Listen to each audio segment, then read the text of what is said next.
On your Wednesday episode of Locked On Raptors, the 9-10 play-in game is tonight between the Raptors and Bulls, and Pat, the designer of Locked On Bulls, is along for a crossover preview of the game. We dig into what the tone and tenor around each team is going into this game, what are the stakes at play for both the Raptors and Bulls, plus players who we think could maybe spoil the best laid intentions of the other team and cause this game to get all kinds of weird. All that and so much more coming up on a crossover edition of Locked On Raptors. Thanks for hanging. You are Locked On Raptors, your daily Toronto Raptors podcast, part of the Locked On Podcast Network, your team every day. Hey, what's going on? Welcome to episode number 1379 of Locked On Raptors for Wednesday, April the 12th. I'm your host, Sean Woodley. I'm covering the Toronto Raptors now for 9 seasons on various platforms. You can find all of my work over on Twitter at WoodleySean. You can follow, subscribe to, rate, and review the podcast for free on your favorite podcast apps. And of course, we got a Discord server now. Please go and jump on into the Locked On Raptors Discord. The link is in the description of this podcast, and it's been in all of the descriptions of recent podcasts as well. A lot of fun in there. And tonight, it's going to be the spot to be. All sorts of stress, despair, takes. It's going to be a hot one in the Locked On Raptors Discord. So jump on in and come and join our little community. Also, the show's on YouTube. Please go subscribe, all that good stuff. I will be going live on the YouTube channel after the game tonight, around 10 o'clock Eastern, depending on when the game finishes, yada, yada, yada. And we will do a full-on breakdown of whatever happens between the Raptors and Bulls. Should be fun, maybe interesting, one way or another. We'll get into that. I'll take your questions, all that good stuff. All right, let's get to it now. Pat, the designer, Locked On Bulls, is here along. We did a crossover preview of this game, dug into sort of the bigger picture stuff. What's at stake for both of these teams? How are these fan bases feeling about the play-in? I know there's mixed sentiments among Toronto Raptors fans. Not everybody has my sunny disposition about being in the play-in and getting a one-off elimination game to sweat over, but that's fine. Bulls fans seem to be much more upset about the state of their team, as Pat is about to detail.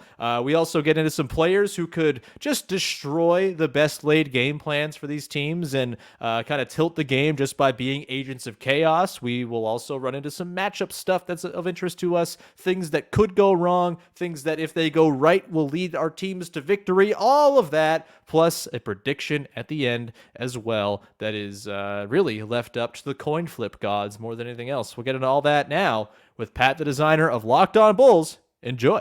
Sean Woodley, Locked On Raptors, here with Pat, the designer, Locked On Bulls. Can you feel it? The play-in game is tonight, that 9-10 sweetness. Pat, you're very excited for this, right? High-stakes, single-elimination basketball. This is what it's all about. I hate playing. I hate to play in tournament. I hate to play. I think it's dumbest. I think it's the dumbest thing the NBA has ever come up with. But wow. I am glad because I get to talk about the Bulls for one more night. At least, and then hopefully, we come out with a win, and I'll talk about them again. I don't know. We'll see. It is like that very heavy time of year for us daily podcasters. Really, really hoping we can milk more games out really just to avoid the long off season of having to come up with stuff to talk about every day. But yeah. You don't like the play-in, huh? See, I am fully bought into it. I know that the Raptors being in it is not something that most Raptors fans are happy about, and that, a lot of folks wish they just kind of tanked down. I'm not a tank fan, and so I think having more things to play for in the regular season is cool and good, and I actually really enjoyed my basketball watching over the last month of the season, which is not a thing I think I was able to say when it was just a battle for the 8th seed. I guess my thing is, I like that it makes it so being the top 6 matters, and there's no great nobility in being the 7th or 8th seed, so why should you get rewarded for it? You got to go through this hell tournament in order to get through the playoffs. I think it's fine. You're not a fan. That's fine. Let's dig in, Pat, to I think the thing to start off with here is just sort of the general tone around the teams that we cover going into this game. I think both Raptors and Bulls fans have certainly had a certain amount of angst about the way their respective seasons have gone. What's the vibe in Chicago right now? Are Bulls fans excited about this at all? Is there any sort of optimism left with this DeMar, Levine, Vucevic trio? Like, what's the sort of vibe coming into this, and the sort of general tone and tenor of Bulls fans as this game gets rolling tonight? I think most Bulls fans believe that this is a step back, right? Like you're not supposed to be here. I think that a lot of people in the second half of the season got to see the effects of not having a point guard or a realistic point guard on the roster until Pat Bev shows up. All of a sudden, a lot of these guys can play basketball again. That was kind of weird, right? Like who would have thought Pat Bev would be the key? But it's just about having guys in the right position, having Zach LaVine actually be able to be your shooting guard instead of your point guard, shooting guard, small forward combo, having DeMar DeRozan be able to just be that assassin, Boots be able to be your big, right? Like those are things that matter. So I think the tone around Bulls fans right now is you're mad that they're here. Like they shouldn't be here. You're also mad at the organization for not putting a team out there that addressed a ton of the needs that you had coming into last season. We talked about shooting. We talked about rebounding. The one thing that scares most Bulls fans about the Toronto Raptors is for some reason Billy Donovan just loves to play Alex Caruso at the power forward position versus Pascal Siakam. Like that's a normal thing. You know what I mean? Like, so I think that's what a lot of Bulls fans' contention is, especially coming into this game, is that there's not a belief that the best roster is going to be on the court in crunch time in those important moments. It's not to say we can't compete. We can't play well against you guys. Not to say we can't win this game, but there's just not a trust in what Billy Donovan and the Bulls organization is doing anymore. Billy Donovan believes in Alex Caruso like every Lakers fan believed in Alex Caruso being like the second coming of something. Apparently, yeah, him guarding Pascal That was a good Siakam. bar. That was a good bar. I like that. I'll give you that. 1,000 points, my good sir. Oh, thank you. Yeah, as far as where the Raptors fan base is at, I think it's a little split. You know, I think there is some genuine happiness with the way the season finished, and honestly, like not dissimilar finishes to the season for the Raptors and Bulls. Obviously, the Jakob Poeltl edition way more prominent and loud than the Pat Beverley edition, but both teams found really good starting fives to close the season with. Both were really good defensively.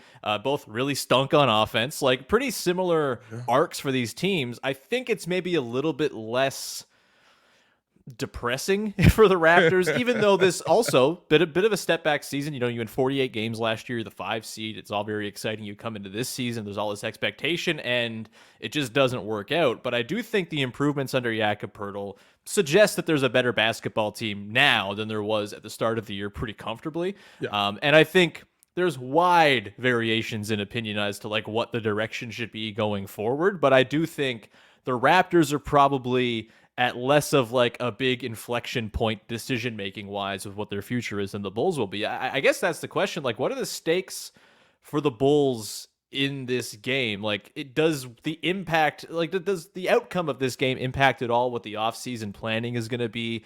Obviously, you would hope that one single game is not going to be the thing that a front office makes its decisions on, but the Bulls have made some interesting decisions. So I ask you, do you think that this game could incite some sort of direction change or shift or sort of change in the thinking for the front office, and what is really on the line here for Chicago?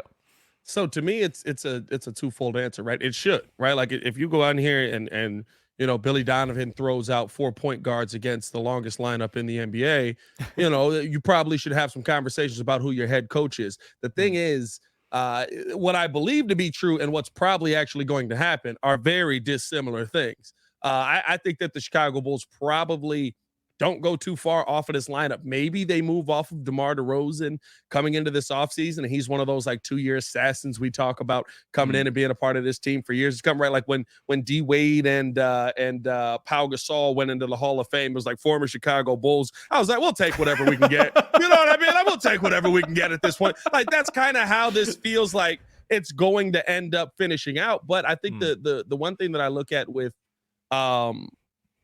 kind of what the Bulls are going to do is I look at where AK comes from, right? The last time Denver was a sub 30 win team, sub 30, which means you're trying to win a good amount of games. You're probably trying to win more games than not and losing. And there's some very subpar Denver teams in there. It's 2002. So that means that they've competed every single year just about since 2002, right before they got Carmelo Anthony, just trying to be a competitive team. until they found their next guy that was going to get them over the hump. That's Jokic, of course. He comes in much later, but that is kind of the path that I expect the Chicago Bulls to take this offseason. I don't think that this game is a oh my God, this has to be done, or we're blowing this entire thing up. I fully expect to see a good chunk of this core back together, if we can call it a core, back together, and maybe AK go out, try to add some shooting by moving on from DeMar DeRozan, try to add some draft capital. I don't see huge change, and Billy Donovan's already been extended. So I mean, like we don't even know how long, how far he's here till. And me and Hayes' mind, he's here till 2050. Well, maybe there'll just be like an off-season coach swap between Billy Donovan and Nick Nurse, as it seems like maybe the Nick Nurse runway is. Listen, you send Nick Nurse my way, I will gladly send you back Billy. Is this what we do? And then we meet in the play-in again next season, and it's like, we're back. Hey, we're back. Yeah. Then you can officially declare these teams on the treadmill of mediocrity. That's for damn sure. Stakes-wise for the Raptors, I think it's probably a little lower. You know, I think the Nick Nurse thing has maybe already been sort of quietly decided upon, considering the comments he had a couple of weeks back. You know, maybe things get, smoothed over, everything goes well, they get into the playoffs and give the Bucks a scare, and everyone's happy, and they keep on rolling it. But I do think there's going to be change regardless of what happens. How big the change is, I don't think really depends on the outcome here for the Raptors. But it's certainly, you go and get waxed by the Bulls at home. Maybe that makes you think about things. For me, though, I do think like the last 26 games with Jakob Poeltl, that was really the sort of, hey, what do we got here? This is the information that actually matters for offseason decision-making more than what happens in these one-off games. We're going to come back on the other side, Pat, get into a little bit more in terms of interesting players to watch in this game, matchups we got an eye on, that type of stuff, and all that more. We're going to come back, do that in one sec. But first, let me tell you about Basketball GM, Ultimate Pro Basketball GM. I guess we can have Pat on the screen while we do this. Why not? He's very good at it, so we should give him the shout-out here. Ultimate Pro Basketball GM is the coolest game you're going to play if you are the fan of sports sims. Maybe you are like a 2K player who just goes in and sims to the offseason. That is what this is essentially all about. You get to put together your team, you get to draft, deal with challenging personalities, players and coaches and the like, hiring the right coaches and assistants, drafting, training, free agency, trades, all that good stuff as you ride the ups and downs of multiple seasons, all in a challenging and realistic game world.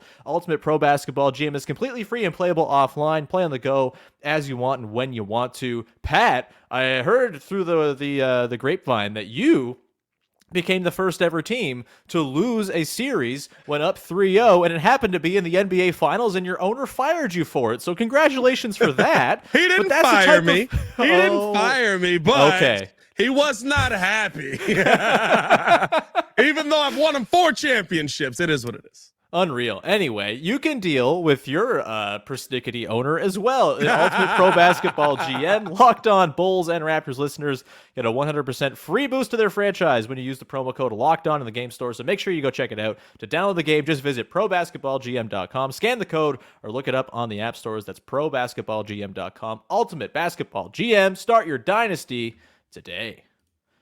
All right, Pat, I want to dig into some specific players, and I want to start with the patron saint of the play-in, Patrick Beverley. Of course, late season addition to the Bulls, under the radar, has very much helped, as we discussed off the top. But I want to just sort of get your read, like, is there talk about the mystique of Patrick Beverley's play-in cachet in Chicago? Does this actually feel like it's going to matter in this game? Any little thing can matter in a one-off game, whether it's Patrick Beverley trying 25% harder because he's a maniac about the play-in or whatever else it might be. We got to get into the weirdness of it. It's one game. Patrick Beverley feels like he might be the agent of chaos and weirdness for this game on the Bulls side of things. I'll dig into that from the Raptors perspective in a sec, but Patrick Beverley, what you got on sort of the play-in mystique and the sort of aura he carries coming in here after standing on the table so exuberantly last year with the Wolves? I think the thing with Pat Bev is that with this team coming in here, right, like he is the heartbeat, and literally going into the trade deadline, the buyout market, we literally said there's probably not going to be an acquisition of the heartbeat of your team at the buyout. I was wrong. He's absolutely the heartbeat of this Chicago Bulls team. He's the reason why Zach LaVine and DeMar DeRozan have started to click at this perfect time. Bulls over the second half of the season since the All-Star break, like you said, have been a top defensive team in the NBA. Haven't scored the basketball well, but have had elite scoring performances from Zach LaVine and from DeMar DeRozan. I think that's the part that, to me, really gets the Chicago Bulls a chance in this game, I guess you can say, because it does feel like, right, like you're going to have somebody who's going to force this team to put their best foot forward, at least on the defensive side of the ball. I think that Pat Bev, I was trying to look it up here. I believe Pat Bev versus Fred VanVleet as well has been a pretty good matchup in the favor of Pat Bev. But I think the biggest thing at the end of this is with him, you really just have to look at the intensity that he brings and the leadership that he brings and how that gets everybody else moving in the right direction. That's the biggest thing that he actually offers to this team over anything. It's not right. Like, if you're scared of Pat Bev from the 3-point line, like, you're having a bad day. Like, I'm not gonna lie to you. You're having a bad day if he's shooting 80% from the 3-point line. We will beat you handedly if he shoots well from 3. I mean, that's the thing. That's like the one way in which this really goes haywire for the Raptors is they put all their resources into stopping DeMar DeRozan and Zach LaVine. They use OG on DeMar. Maybe they send 2 to the ball with Zach, and it just swings around, and eventually it's death by Pat Beverley and Pat Williams and what other Pats you got on the team? Pat the designer, all of it. How you doing? We all out here, man. Yeah. What's your catch and shoot game like, Pat? Is it it depends on from where. Corner 3, I got you. I'm DJJ. Corner 3, I got you. Yeah, outside of that, it's not pretty. It's not pretty. Yeah, hey, fair enough. Who among us doesn't struggle from above the break? The Toronto Raptors certainly do, basically, as a team. So when you look at the Raptors, Pat, Beverley is, for me, the guy who I'm just like, this guy could really just like F it all up and make this just a nonsensical outcome, just because that's what happens in single elimination basketball games. Nonsensical stuff happens all the time. Regression to the mean does not take place over 48 minutes of basketball. Is there a player on the Raptors where you look across and you're like, oh God, this guy in a one-off game, like, this is going to end poorly? Who you got there is maybe sort of an under-the-radar guy? He is my favorite guy. Arguably, right, underrated in the NBA, in my opinion. Okay. Gary Trent Jr. I'm not going to lie to you. I love Gary Trent, and I just think that he is a player that I've looked at a lot of Raptors games, right, and just been like, why don't they use him so much more often? I don't know if that's how Raptors fans feel about it, but I love what Gary Trent can bring from a shooting perspective. Now, maybe it's versus the Bulls, it's a lot better, right? Like, usually people become great versus the Chicago Bulls, but he's the guy to me that I look at and I'm just like he's the one that really could off-put things, because like I was saying with Fred VanVleet, right? VanVleet, I mean, he's only scored 20 plus against Pat Bev one time. So Pat Bev's kind of got his number. I think the last game he played 35 minutes, 3 points, 6 rebounds, 9 assists. Yeah. In fairness, that was his first game back after paternity leave, and he was a little rusty, but it was not his banner night. Let's put 1 for 11. 1 for 11. But yeah, Gary Trent to me is the guy that I look at and I'm just like, that's the one that's probably, if we're going to lose this game, I see him going for like 35.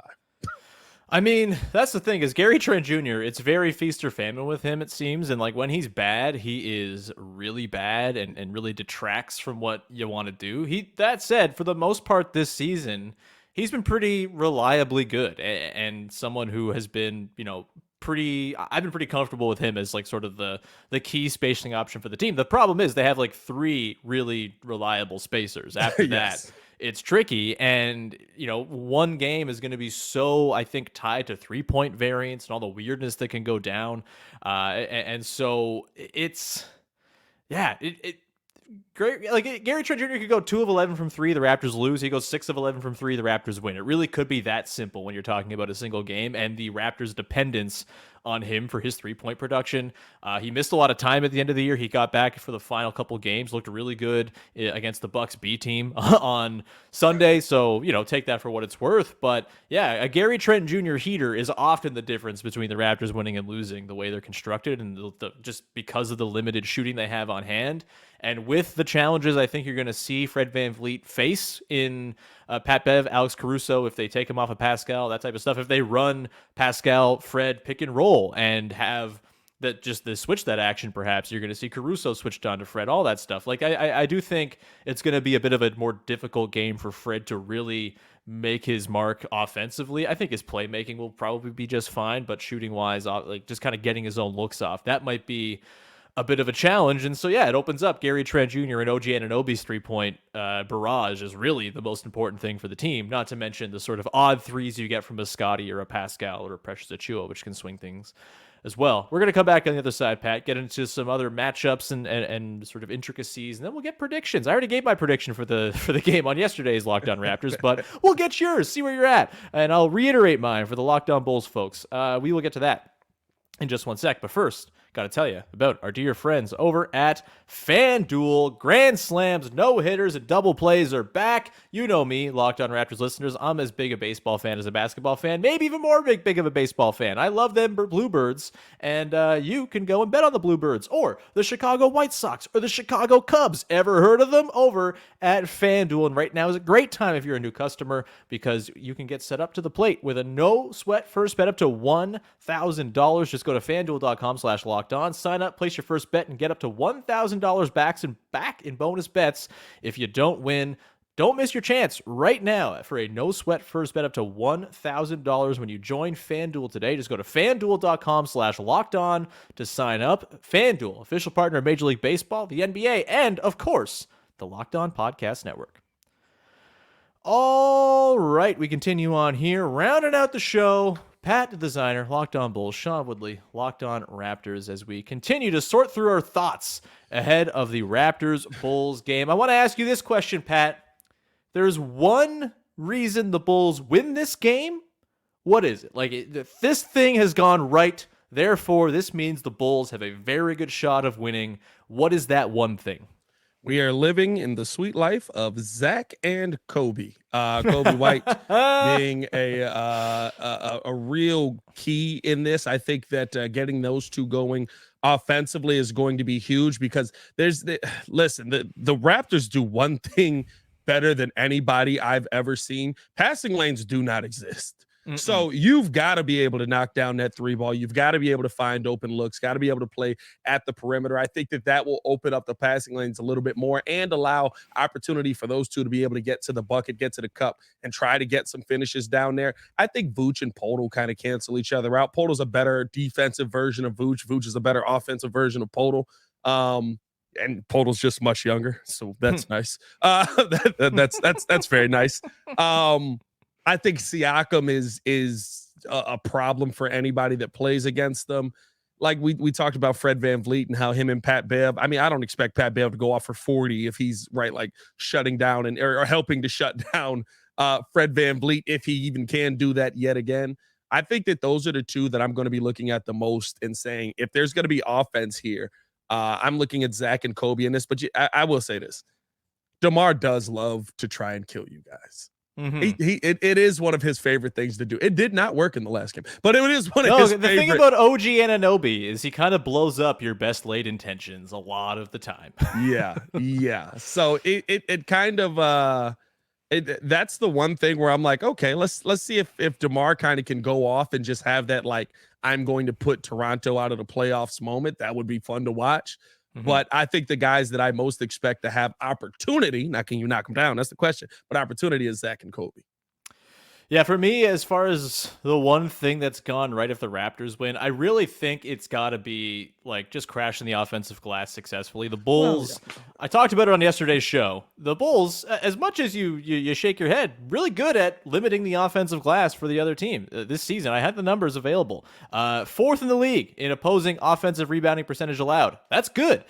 Second in the league at number of points allowed per opponent miss. That's also really good. The Raptors are big. The Bulls skew small a lot of the time in their best lineups. I do really wonder, that's going to be a really key battleground, I think, is can the Bulls maintain their sort of competence cleaning up the defensive glass if they skew a little smaller and the Raptors start to crash like maniacs? Chris Boucher often has big nights against the Bulls. I think his offensive rebounding is going to be massive here.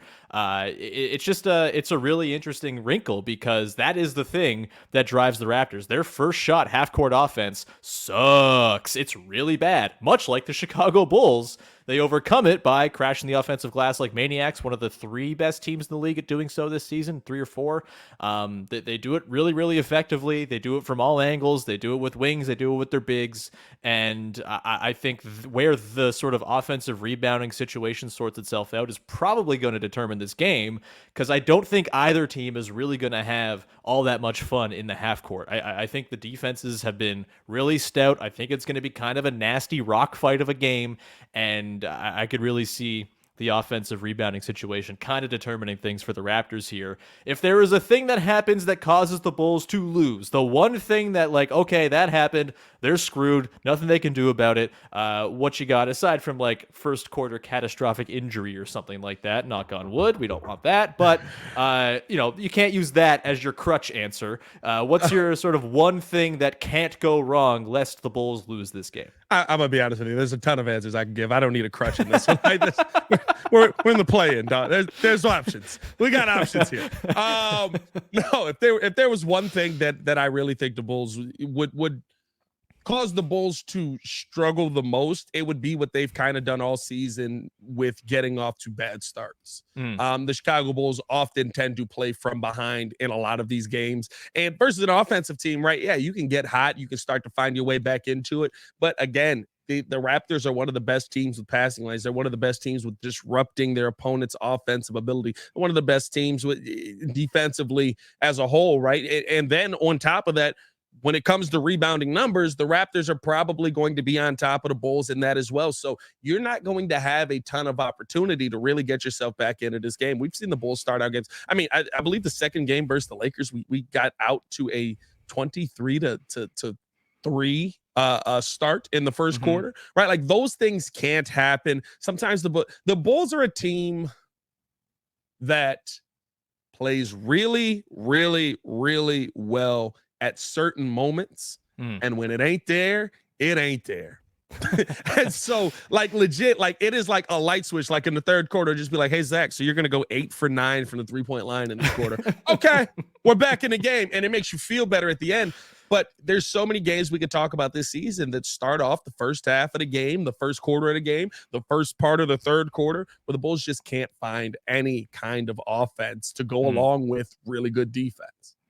I mean, how the starting lineups sort of fare against one another. I mean, they've both been lineups since Pat Bev arrived and since Jakob Poeltl arrived. Like they've been ridden heavy. Like they're somehow both in like the top 30 in minutes played for lineups in the league, and they've barely had any time together. Like February 10th on is when they're accruing these numbers. They've been leaning on these groups. The Bulls have been like a plus 15 net rating. The Raptors have been a plus 10. 2 of the best lineups in basketball, really, since the trade deadline. I am really curious to see how that sort of tete-a-tete goes. The game that they played on February 28th was the very first game for the Raptors starting 5 as it exists right now. So there was not really any sort of cohesion. They hadn't been playing together. It's been a really good lineup ever since. The Bulls, it was just the third game for Pat Bev in that game as well. So while we got to look at these teams kind of as they're currently constructed, it's not really, I don't think it's going to tell the story, considering, the sort of chemistry and the layers of adding new stuff in that have certainly come for both lineups since the first early days of their times together. It's fascinating. That the start's going to be massive. Like, can one of these teams kind of apply some sort of advantage with their starting 5? For the Raptors, I think if they lose this game, it's because they completely break down when it comes to their rim defense. The Bulls shot 16 of 21 in that February 28th game, and if they could do anything, it's that they got quick guards who can get downhill. Zach LaVine, DeMar, Kobe White, all down the list. this is a team, the Raptors, that has struggled with quick guards in the past. Their big wings are really good at hawking passing lanes and guarding up in size. Sometimes they can really struggle with smaller dudes who can slip by. Fred VanVleet's on-ball defense has been wax and wane this season. Certainly better since Jakob Poeltl arrived, but definitely not a strength of his this year. He's much more of a help defender where he really excels. And I could see the Raptors potentially skewing smaller in this game. You know, they closed without Jakob Poeltl in the game on February the 28th. They went Gary Trent Jr. in that small ball look. Scotty Barnes exploded for a massive fourth quarter, playing the 5. That was all fun and good, but when you don't have Jakob Poeltl on the floor, when you don't have him near the rim, which he might not be all the time with Nikola Vucevic out there, I do wonder how that sort of all warps. I wonder if maybe they even stick Yak on a Pat Beverley or a Caruso just to make it so he can kind of hang by the rim and not pull himself too far out, because those backline rim defense breakdowns were the reason the Raptors were so bad in the early part of the season, and they've been much better since Yak arrived, but you can pull him away from the basket and create all of those problems once over again. And if there's a parade to the bucket because the Raptors got to go small, or because Vooch is pulling Yak too far away from the bucket and there's no good help defense there, this is where Scotty Barnes and Pascal Siakam are incredibly important. That could be big-time trouble for the Raptors. Pat, gotta ask you, who you got? I picked the Raptors, just not very confidently. It was a very meager, I think the Raptors will win type of situation yesterday. But how you feeling? What's your gut telling you about this game? Listen, I think the Bulls will win. It's the same thing, dude. Listen. You want me to find a coin and just flip it on the podcast, and we can decide that way? I'm gonna be honest with you, right? When you think about, I think the Raptors have kind of been the same thing, right? They're a lineup that can beat everybody, and they're a lineup that can lose to everybody. It is maddening in Chicago. I have watched the Chicago Bulls beat the best of the best on multiple occasions, handedly dominating efforts versus the Milwaukee Bucks and Boston Celtics, going out there playing in a double overtime game versus the Philadelphia 76ers, getting the win finally over Joel Embiid, right? I've watched the Bulls literally beat the best of the best. I've also watched the Chicago Bulls lose to the Indiana Pacers and Houston Rockets multiple times. Multiple times, game winning. Don't worry, the Raptors have, I think, 3 losses to the Pacers this year as well. I think they got swept by the Pacers or something close to it. Really bad. Yeah, it's so I feel like the Bulls can win this game. I feel like the effect of Pat Bev, DeMar DeRozan coming back to Toronto, Zach LaVine finally getting another opportunity to try and get himself into the playoffs. I think those things will matter, and that the Bulls will come out with the win. But I've also watched this Bulls team get dominated just by people that can run a little bit harder. So how about this? In lieu of official predictions in a coin flip game, I don't have a coin, Pat, but I do have, shout out to all the American listeners from the Bulls side who are about to learn about the Canadian Football League, but I have a Hamilton Tiger Cats coaster. All right. We love the Hamilton Tiger Cats. The most, not the most successful franchise in CFL history. Far from it. Either way. Mark Trestman's the head coach of the Alouettes, wasn't he? Ain't that Mark Trestman, yeah. Johnny Manziel played a hot minute for the Tiger Cats in the preseason. That was fun. We could go on down the dignitaries. Danny McManus, Henry Burris, et cetera, et cetera. Bears fans know about Henry Burris. There we go. I know about Henry Burris and Mark Trestman. There's some common ground. Henry Burris. And Mark Trestman, unfortunately. I don't know what's happening here. We're too far down the rabbit hole. Either way, Hamilton Tiger Cats coaster. I got the Hamilton logo on the front. I've got a blank side on the back. I'm just going to flip it, call it in the air, and if you win, the Bulls will win. If not, the Raptors will win. This is the prediction that we all need. Here we go. In the air. Let's go. Tiger Cat side. It is the blank side. The Toronto Raptors are going to win the 9-10 play-in game. You heard it here first. It's all on me. Now everybody's mad at me. Unbelievable, Pat, that you did this. I feel really bad for Arturas Karnisovas and all of the pieces he's going to have to pick up after this. It's miserable. Anyway, congrats to the Raptors, I suppose, and congrats to the Hamilton Tiger Cats for getting some play on an NBA podcast. Pat, we're going to round it there. This was a blast, as it always is when we chat, man. Obviously, Locked On Bulls, everyone go check it out. Locked On Raptors, same deal. You can follow our shows, follow us on all the different socials and all that good stuff. Support us on YouTube. And we appreciate all the lovely listeners, whether Raptors or Bulls fans. Thanks for hanging out. Enjoy the game. And listen to our recap episodes after the coin flip game is finished as well. That'll be a blast, too, for one of us. We'll talk about draft position for the other side of things. Although maybe not the Bulls, because little top 4 protected pick out the door. Yeah. We'll see what's going on with that, man. I don't know. No. For Raptors fans who are depressed about their station, just look at the Bulls pick sitch, and you'll feel a little bit better. We could all be happy that we're not the Timberwolves. You know what? That's how I live life at this point. That is the way to go into this play-in game. Whatever happens, not the Wolves. All right. Thanks so much, everybody. Enjoy the play-in game. Bye-bye. Peace.